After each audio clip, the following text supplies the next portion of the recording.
Speaking is the worst. The first thing you find out is that you're not really speaking very well or at all.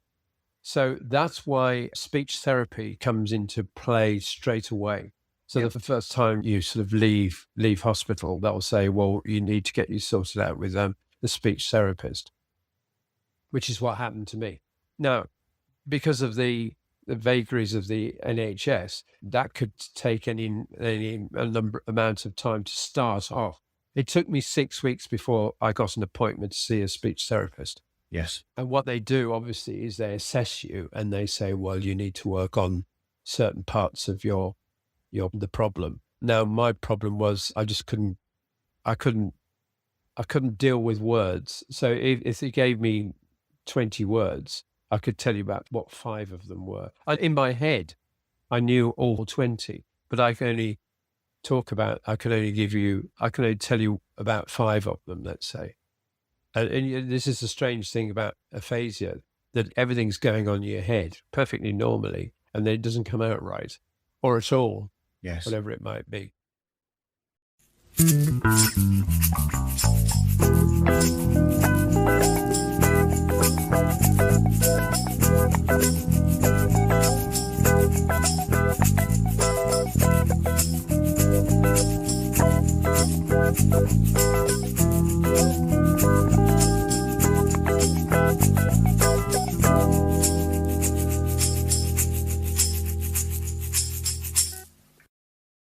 Hello and welcome to Pods Like Us. I'm Martin Quibell, known to my friends as Marv, and this time I'm speaking with Jonathan Hirons from the podcast On the Tip of My Tongue.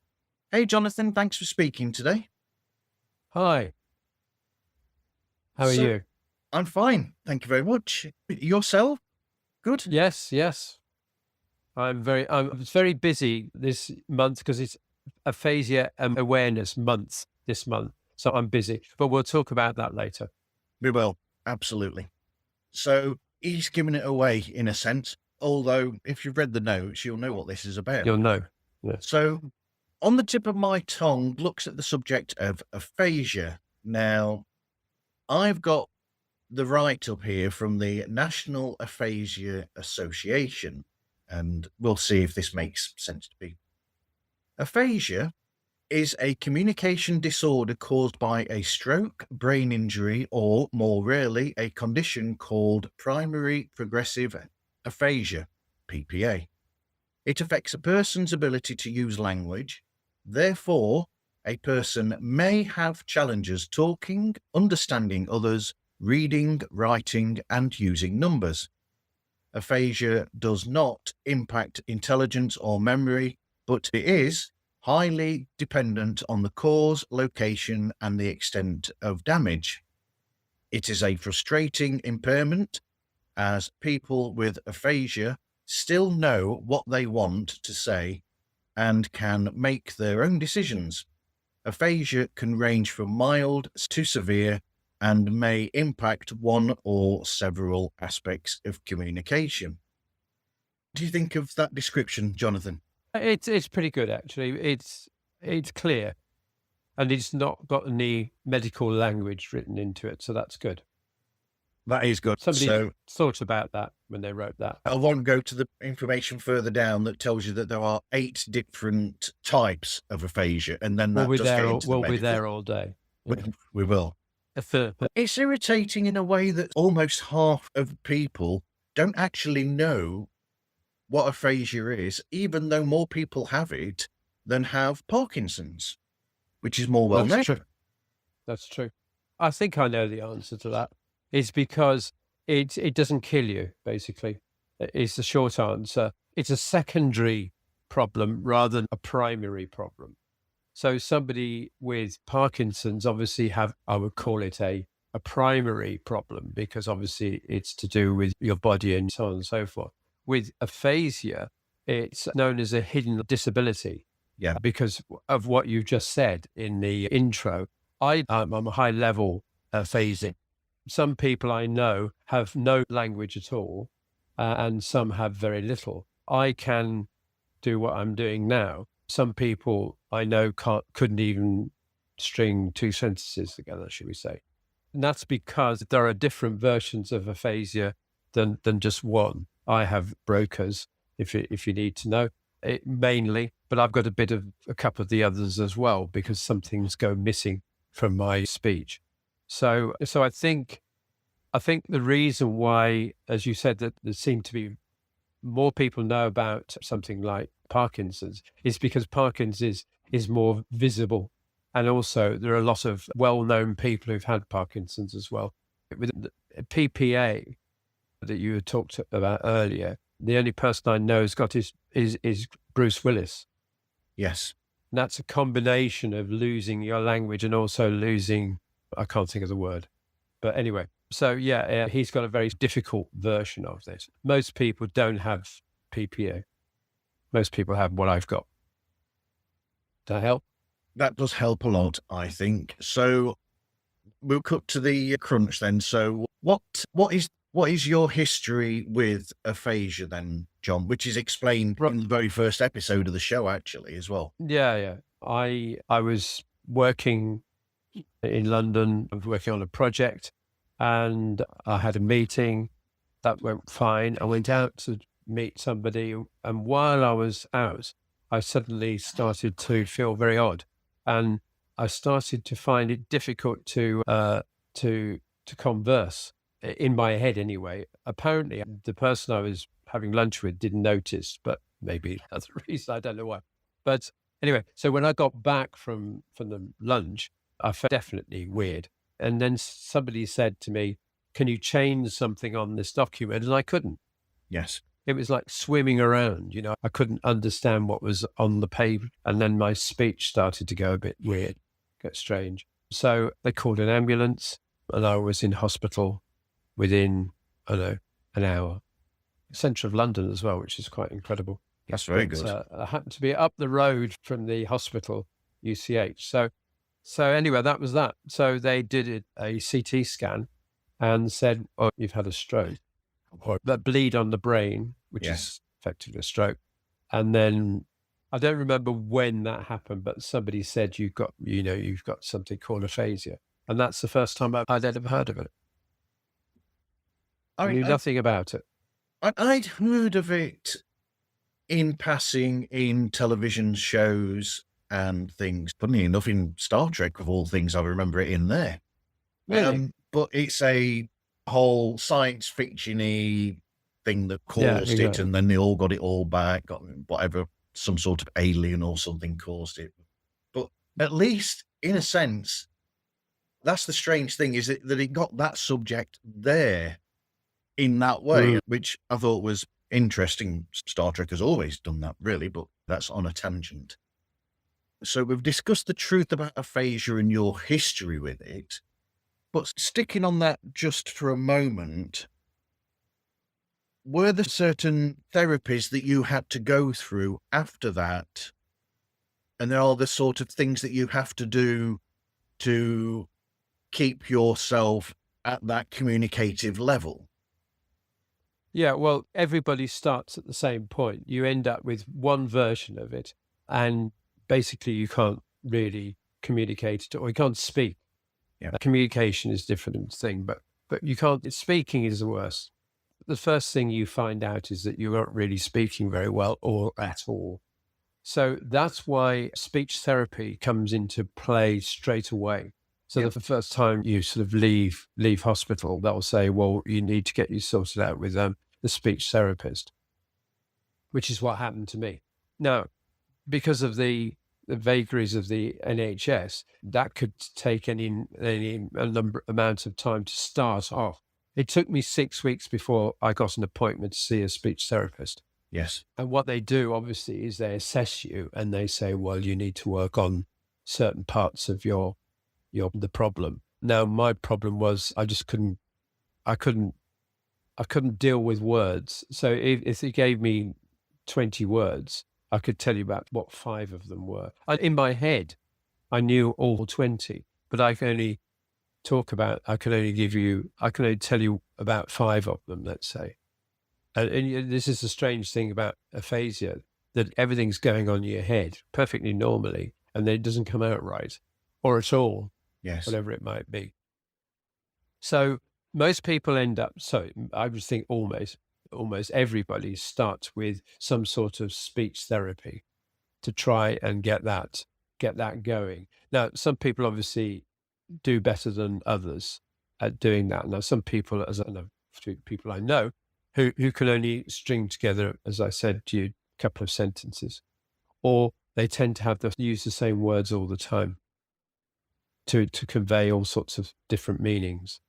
It's a very strange thing to have, of course. But I obviously, you know, that their intelligence has not disappeared, but they can't communicate what they're trying to say. The other thing is reading and writing. So I couldn't read or write for the first, I don't know, probably 3 or 4 months. While I was doing speech therapy, they were helping me with my reading and writing as well. So reading is the first problem, because you read something, you see something, you don't know what it is. And the second thing is, if you're trying to write it down, that's virtually impossible. Well, it was for the first time with me. I couldn't, it was like child writing. If I wrote anything, it was like a child writing, as a 2-year-old. Yeah. Anyway, so that, for me, that improved over time. The speech therapy didn't last that long. It was about 6 weeks, six sessions once a week. But obviously I got on quite well. So I think that helped. But unfortunately, my wife, in the meantime, had worked out that I had to do these sort of drills. So she bought some flashcards, children's flashcards. And this is before I did the speech therapy. And she went through the flashcards and said, what's this? There's a snake or a monkey or whatever. And I'd have to try and tell her what the word is. So I think that, because she started straight away, I think that helped. And that is one of the things they say, is there's a moment or a number of weeks when you have to try to keep, otherwise you can't catch up with the problem. So I think that helped. And when I had started speech therapy, I'd already had this sort of grounding in what my wife had done. So so that was that. And then after the speech therapy, you're kind of on your own. Yeah. And this is the problem we've discussed in the past on the podcast, is what do people do after that? You've had the medical intervention, if you want to call it that, but now you're on your own. And I think this is where the big problem arises, is what you do next. It's an awful thing, really, because we both know that a lot of that problem there with what you've just said is because of the funding and how busy that people who work in the NHS are. But it's also a shame at the same time that they're in that sort of situation, because in any other situation, if they were better manned and they had the ability to be able to actually provide it easier, there should be sort of frequent checks on each person to see how they're doing, welfare checks, and find out how they're getting on, and keep making sure that they are. But we both know that it is because of these problems that they've got with manpower and not having the time to do it. And it's an awful thing. Yeah, because we're back to the whole problem is it's not killing you. So it gets kicked down the line a bit. Excuse me. It gets put down the line a bit because it's not A&E, Once you've got over the problem, whatever it be, a stroke or a head injury or whatever, once that's been sorted out by the NHS, then it, as I say, becomes a secondary problem. What would happen is that it will the funding for that, or it is the funding really, starts to disappear. Speech therapists are quite difficult to get hold of as well. There's quite a lot of training involved in speech therapy, obviously, and there's not enough of them either. No. In fact, in the trust I was involved in, I think there was 3 or 4 in the whole. That's in the whole trust. So you've gone through the treatment, and then you've decided to do a podcast based on your own experience, but looking at the subject as a whole and other people who suffer from it and other people that work within it. And that you've done a wonderful episode I've listened to about the care industry, but that brings up another issue, which I'm not going to go into because I looked after my mother who had Alzheimer's. So it's difficult for family. It's different, and situations there which are brought up in that episode. So what inspired you to do that, to come up with the podcast? Right. Well, actually, I made a film first. Okay. So I made a documentary about aphasia from my experience. So after the speech therapy, I decided I had obviously researched what was going on, and I went to a group near me to find out what it was all about, obviously, and see how it worked. And the first thing that struck me when I walked in is that there was, I don't know how many people, there may be 20 people, all with different versions of it, and this wonderful lady running the group.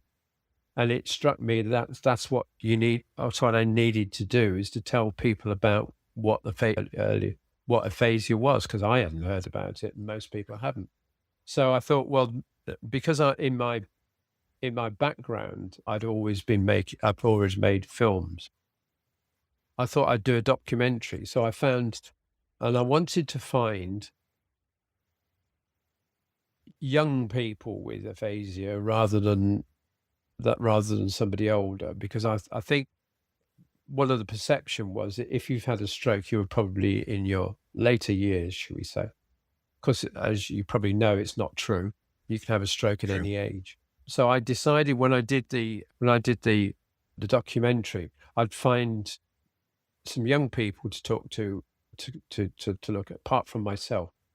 So I found these two young people. She was only 20 something, and she'd had a stroke at 22. Wow. And the lad was hit by a bike coming out of a cricket match and had a head injury. So I used them as the sort of to show what can happen and how people have to deal with aphasia, and obviously things that I've done myself as well.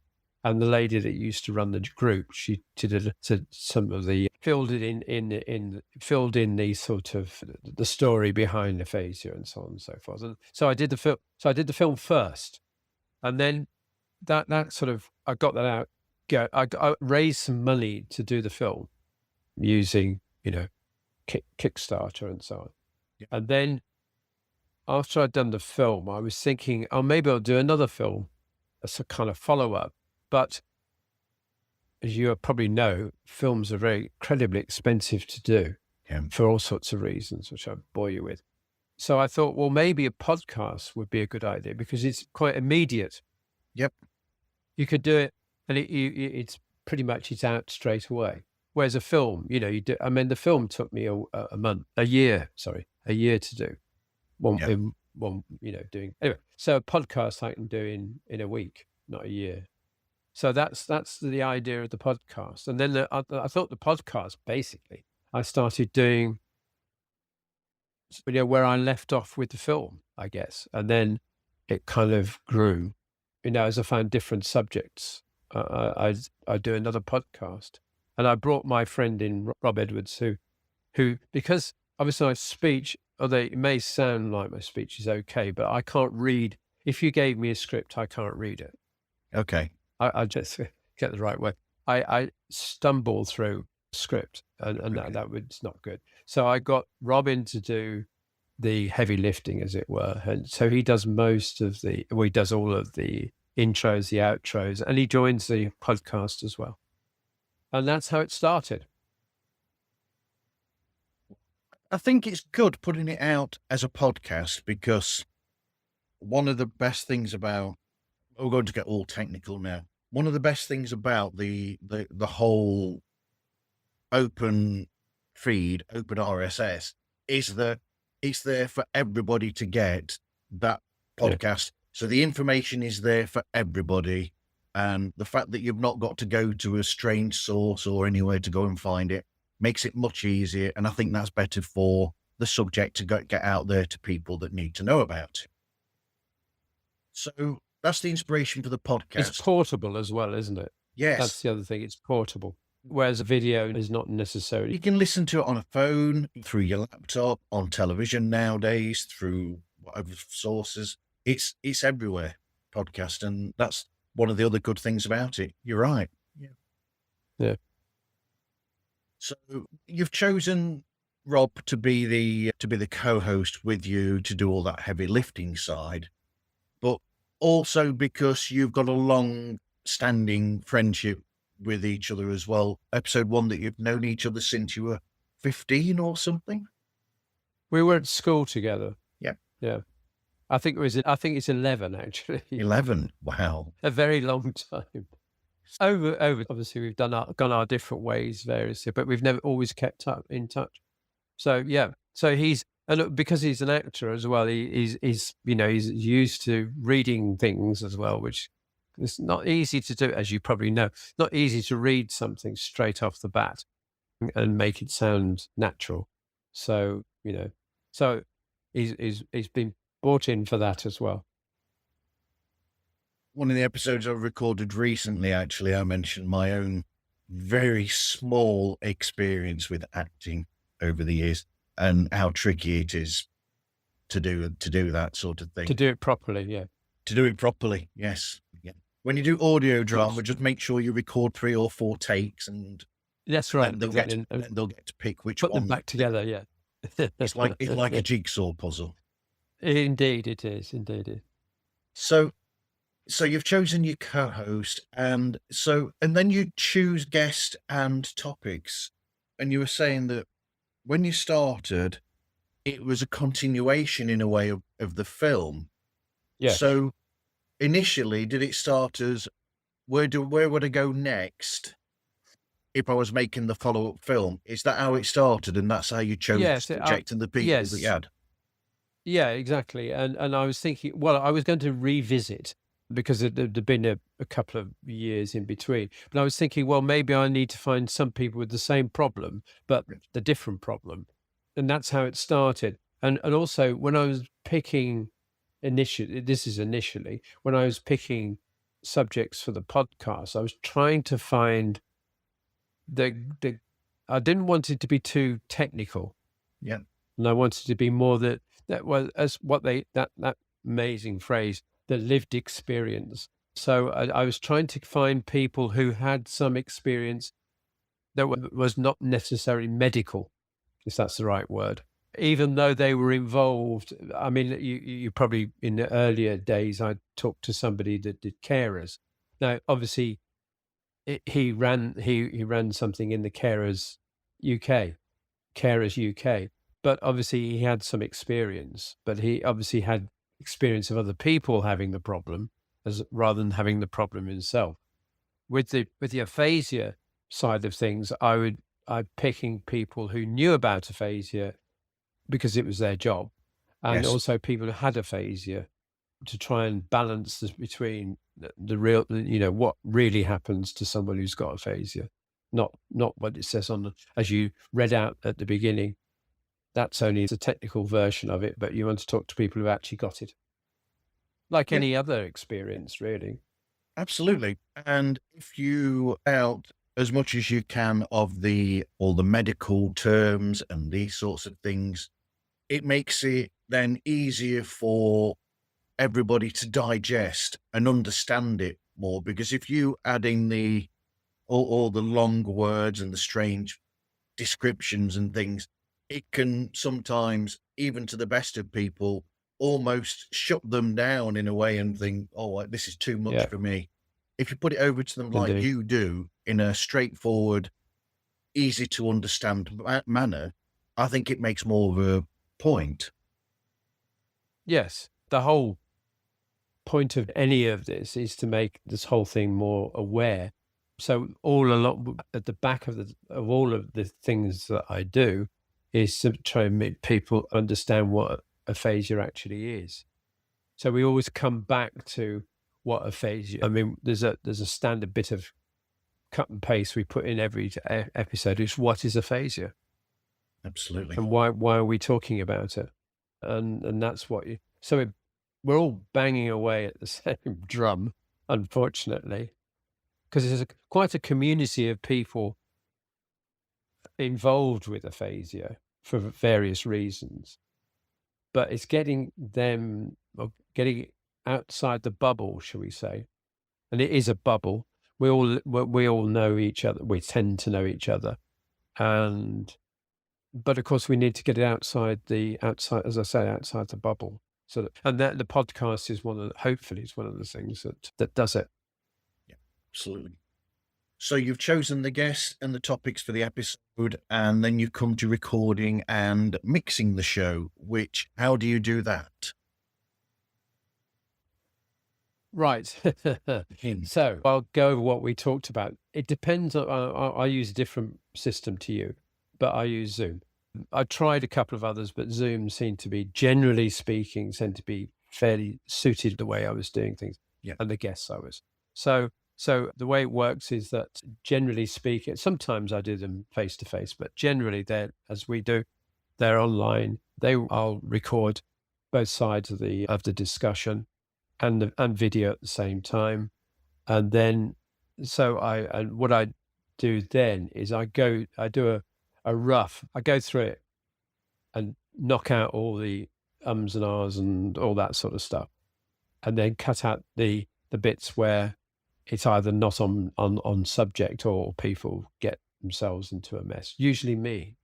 And so I have a rough cut, which probably is still going to be cut down by another, 5%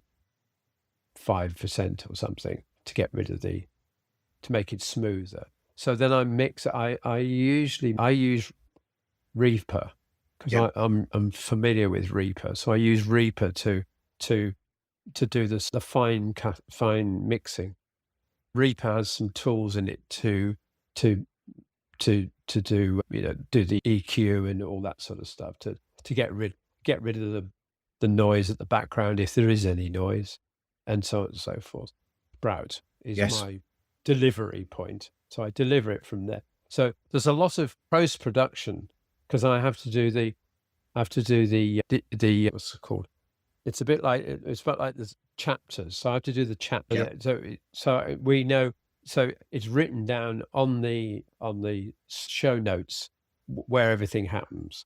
So I do that. I do a transcription, which is done for me mainly, and I also do all the bits around it, who the guest is, any information about the guest I've got, photographs, and so on and so forth. So that probably takes almost as much time as the editing. No, it's probably not true. Editing, as you know, can be a nightmare. Some are very quick and some are very, very, very slow. But normally it takes me about, half a day, something like that, to sort of pull it together. And I tend to get one out every 3 weeks, every 3 weeks. I can't do one a week. Because of the subject matter, and also getting people together. Because of my condition, I'm okay in the mornings, but as the day wears on, I get fatigued, and I just can't do it. So basically, I'm working half speed, as somebody who may do it. I don't know how many hours you spend on it, but I probably spend half of what you do, I suspect, because you've got podcasts going all the time. Mine tend to be, as I said, one every 3 to 4 weeks. To pull the curtain away, so to speak, metaphorically, I record in lumps. So I will record, or try to record, a lot of episodes in succession, and then I have a time where I don't do that much at all, and it's all down. Then I can get to the editing and everything else, the promotion, and all of these other things that I need to do as well. So I will have time to be able to do that. It's just the way that I've got used to doing it. So, well, yeah, I imagine everybody has a different way of doing the way they do it. I suppose if I think about it, probably your way is probably better than mine. It's getting them in the can, as it were, and then drop them every so often. That's presumably how you do it, is that you get that is done, sort and of then how I you do got then you drop them when you need to drop them. Yeah, yeah. Well, we'll have different ways of doing If I do these things, don't clumps we? as well, I don't get worried either. Yes, well, 'cause I might, because I used to, when I first started, I used to just do them as and when, and I would come up on a release schedule and think, oh dear, I've got nothing recorded for this week. Yeah, that is the problem. Yeah, that's true. That's true. Yeah. Fortunately, people come to me now. I suggest somebody will say something, and I'll think, oh, we'll use them then. But most people, as you probably know, most people are fairly happy to be on a podcast. Yes. Has anybody said no to you? I had a no. So not long after I started, somebody said no. They were a bit rude, actually, which was a learning experience. That's very rare. That's very rare in podcasting that It people is rare, will be yeah. Well, like most that. people like to talk about themselves, don't they? They do. Let's be honest about this. They do.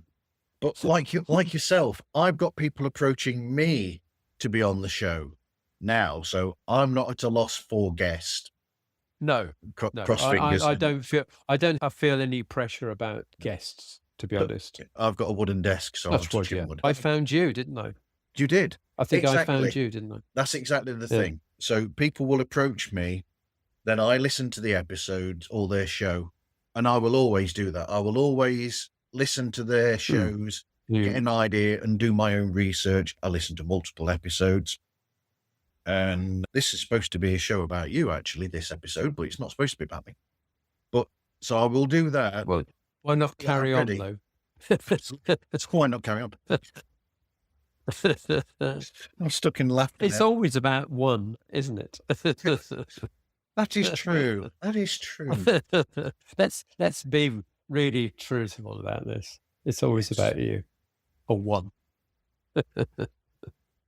I'm going to go back to yourself now and not carry on with that thread. Oh, right. So continue. I like the title of the show on the tip of my tongue. That is really clever. Literally tells you what the show is about in a way, and the show art as well. So were they easy to come up with, both the title and the show art? Title just happened. Yep. I don't know where it came from. The film was called On the Tip of My Tongue. Yeah. Do you know, I can't remember. It was me that came up with it. I must have found the phrase somewhere, to be honest. I mean, it's not completely made up from scratch. No. I must have found it somewhere.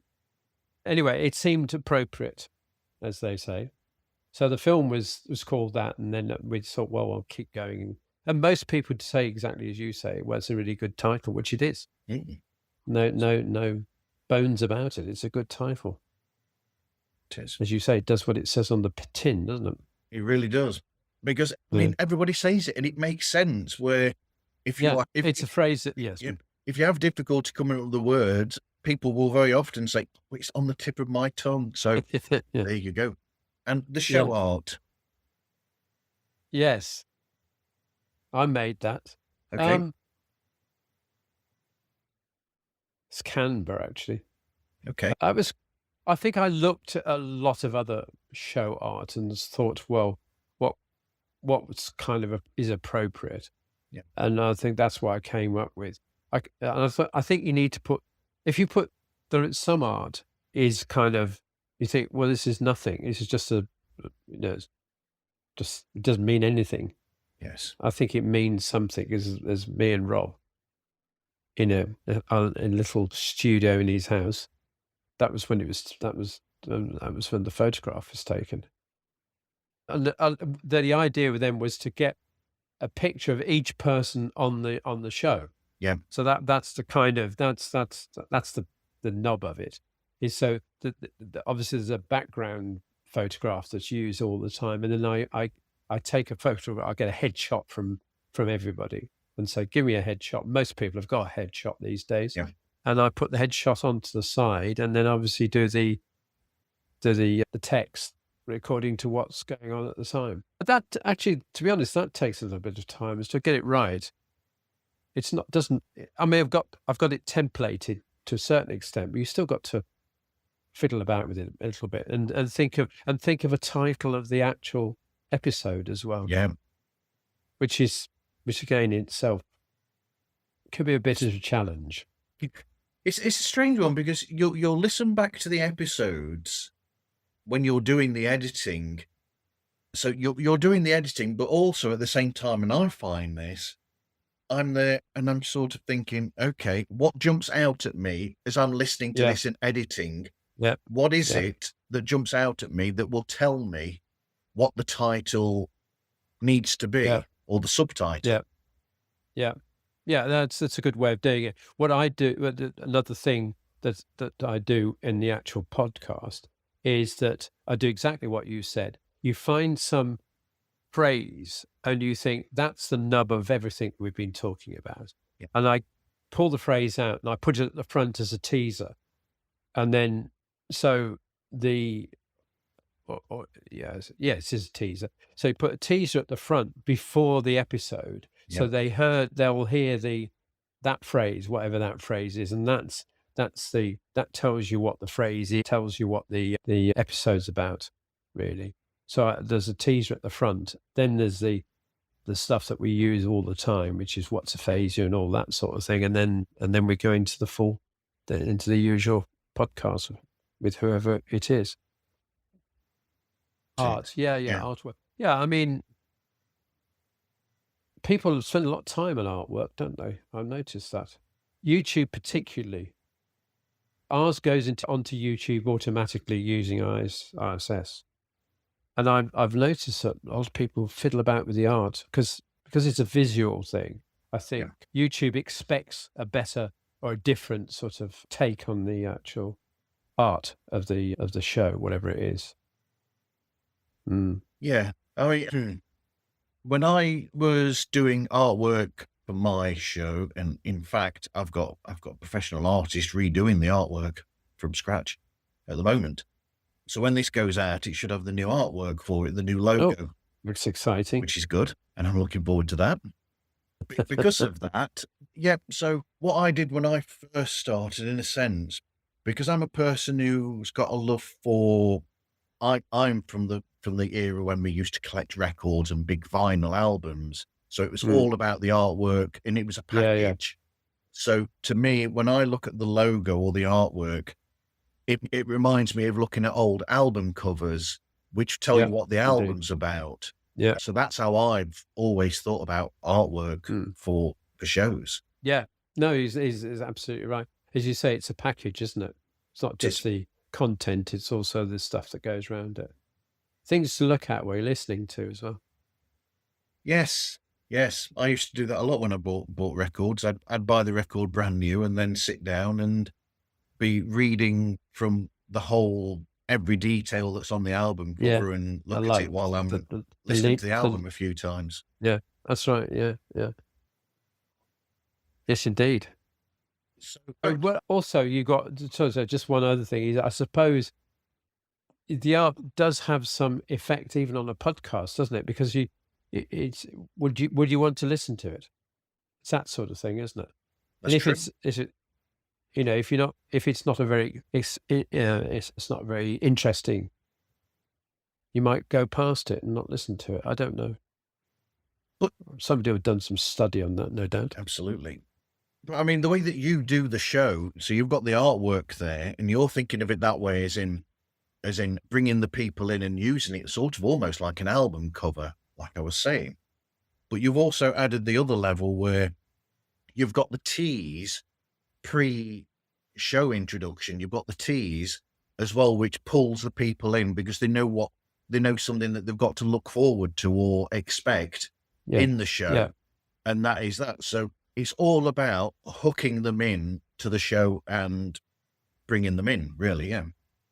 Yeah. I don't know how successful that is. I'm assuming it has Well, we've got, reasonable number of listeners, so I imagine it does work to a certain extent. But I don't know what, to be honest, to be really honest, I don't know what works. It, No, it just does, no, you know. no. It's like Paul McCartney doesn't know how to write songs; he just does it. Yeah, that's what he does. So he says, Yes. How do you write songs? I don't know. They just know, come to I me. know. They just come to me. Yeah. And So, yeah. and just think, if it wasn't for Jerry Anderson, we wouldn't have the pre-credit sequence, which we all do now in our podcast, because he used to do Yes, it with exactly. and things. Yes, indeed. Yeah, yeah. Oh no, it's all. Yeah, I know what you're saying. So you do somebody does one thing, and everybody else, oh well, and they all pile in and do exactly the same thing because it works, doesn't it? And It it does. works. That's because it works, That's right. and that's why people do it. It's the hook. That's why the Beatles had the choruses at the beginning of the songs to open them up, because Yeah. it hooks them in. So, Yeah. going back to the subject of aphasia, then, what advice would you give to people? Number one, people who don't know that much about it, but number two, to people who are affected by it.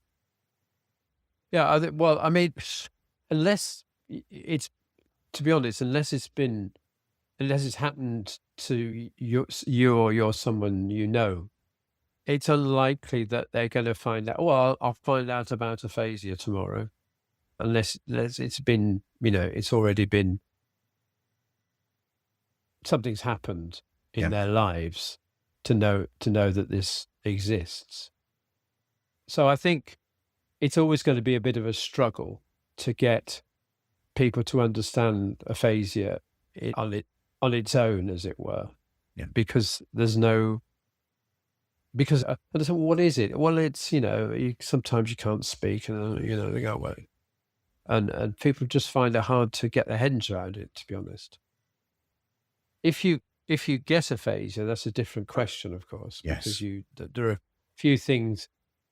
I mean, I'm no, obviously it's happened to me, but I would say that you've got to get on it, basically. You can't sit back and think, oh dear, oh me, I've got this problem. You've actually got to do something about it. Yeah. Obviously, that's why speech therapy comes in. But even if you haven't got speech therapy, you need to keep trying to keep improving.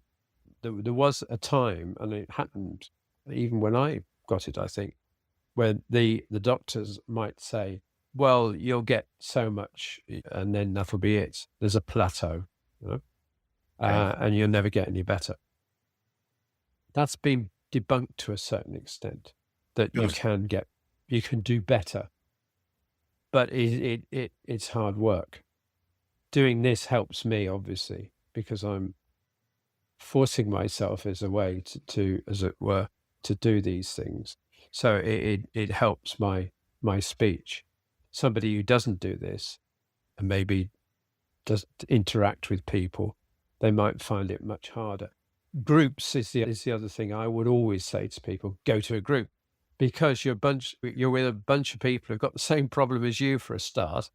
Yep. So I won't sort of bore you with all of this, but it's hard work, particularly with people you don't know. Or my favourite way of doing this is like, you walk into a shop and you think you're going to buy something, and then you can't remember the words for it, and then you're trying to tell the person on the counter what you're trying to tell them, and that you get yourself into a mess, and so on and so forth. So people get, what's the word? You lose your confidence, basically. Yes. So I would say to anybody, if it's possible, obviously, because it's not always possible, is to go to a group, because the groups are the thing that pulls people together. It's also a community type thing, which, so you get to know people, because it's quite, if you've got something like this, when you first get it, you don't want to go out because you don't know what something might happen to me. Can't remember where I live, and I mean, I had my name and address written on a card to put in my pocket in case I got somewhere and I didn't know where I lived. Okay. So it helps people to get out and, join the world again, I suppose. So yeah, so that I made the two things is keep going, and also join a group, and that works for most people, I would say. And I'm guessing in a group you would be helping each other out to, and Indeed. because you would all be speaking to each other and having conversations, which is practicing you and making you more fluent and Yeah. makes it easier. And also it gives you the confidence to be amongst people. I mean, for me, even now, if I'm in a group of people, it's very hard for me to keep up, because I'm thinking I maybe, obviously you understand what's going on, but you can't join in because you're Yes. trying to think of all the words and what I was going to say and so on and so forth. So being in a group helps with your confidence, and confidence is a big thing, actually, for you to get better with to bring your confidence up. Because some people, also the other thing is some people get depressed, not surprisingly. Yes. It's a terrible thing to have if you haven't got the right people. Unfortunately, I've got the right people around me, but not everybody's that lucky. No. And some people live on their own, even worse, Absolutely. So outside of this show, do you listen to other podcasts, and what are they? I'd like to say yes, I do. Yes, I Okay. do. I quite like the goal hanger ones. What are they called? The world. What is it? The The rest is history and those sorts of things. That's it. Yes, is the entertainment and all that. I do quite like those. I find them entertaining in the real sense of the word. So, but they're the big ones, aren't they? They're the very successful ones. I had somebody on my podcast Talia, who had a different problem. She didn't have aphasia, but I brought her on because she was someone who'd picked herself up. I think that's the name of her podcast, actually. And she had terrible physical problems. I think both her legs were broken. Anyway, it's something awful. To be honest, can't remember. So I listen to her occasionally, and I pick up. Yeah, as I go along, but to be honest, I don't listen to a lot. I'll be. I'm not. My wife listens to more podcasts than I do. Okay. I don't. But again, it's in my defense, it's concentration as well. My concentration is poor. I can read an article, but I can't read a book. Okay. Yeah. Because it's too hard for me not hard, but it's too tiring for me to do. Does the wife listen to your podcast? That's No. the question. No. No, she doesn't. She does sometimes, or she may give her opinion. No, I do. I usually tell her what I'm doing, and she'll say, "Oh yeah, okay." And sometimes she listens. To be fair, she does, but she's not waiting for the next episode. Let's put it like that. No. Oh, you've done another one. Oh dear, you're in there Oh, again. Yeah. He disappears with his headphones. Oh, he's gone away for an hour and a half again. Okay. As I am now. So where can people find the show, and how can they get hold of you then, Jonathan? Right. Okay. So the show is on all the major. It's on Spotify, it's on Apple, Amazon, YouTube, and RSS. Of course, some people actually go straight to the RSS feed, don't they? So you can get me on. So every time we do a show, we send all the links out. I've got a website called On the Tip of My Tongue film.com, because I couldn't get On the Tip of My Tongue because somebody else has got it. So that's On the Tip of My Tongue film.com. And we've just had that redone. So it's not only got the podcast details, and it gets updated automatically, but there's also the films on there as well. And also more information about aphasia, where to find out more, and and hopefully donate to the show so that we can keep the show going. Because as you know, these things have some cost behind them. They do. And so, yeah. So we're to answer that. If they want to get hold of me personally, it's hello.com. Okay. And that will get me as and we're also on, as you know, on Instagram. Yes. Facebook. And there's one other that I can't remember. And LinkedIn. And LinkedIn. So I did quite a lot on LinkedIn because I in my previous life, I was on LinkedIn anyway. So I just, repurposed it for LinkedIn. I get quite help from people via LinkedIn, actually. But that's kind of professional, as you know, it's a professional organization, really. So it's a different thing to Instagram, for example. Yeah. I repurposed my own LinkedIn for the purposes of this podcast. Whereas before, when I first was with LinkedIn, I was I can't go into any details here. I was a security advisor, shall we say. Okay. That's what I did before. Yeah. So I've just repurposed it now. That was what I was, and now I'm something else. So it's the same thing there with LinkedIn. Anyway, thank you for speaking with me today, Jonathan. It's been great. It was great. Thank you very much. Yeah. It's good to talk to somebody who's got have the same issues that we all have. I'm not talking about aphasia. I'm talking about running a podcast. Yes. But it's enjoyable, is it not? It's enjoyable, isn't it? It is enjoyable, and don't want to stick on this for too long. It also helps with certain maybe issues that people might have with communicating with each other. It certainly made me a lot more of a communicator as well. Right. There you go. Well done. It's really useful. That's great. Thanks so much. You can find Pods Like Us on any streaming platform that is available, and you can contact us through podslikeus@gmail.com. All of the social media is found just by going to the marvzone.org on the front page there. Everything is there, all the links. But until next time, thank you everyone for listening, and hope you listen again to another episode of Pods Like Us.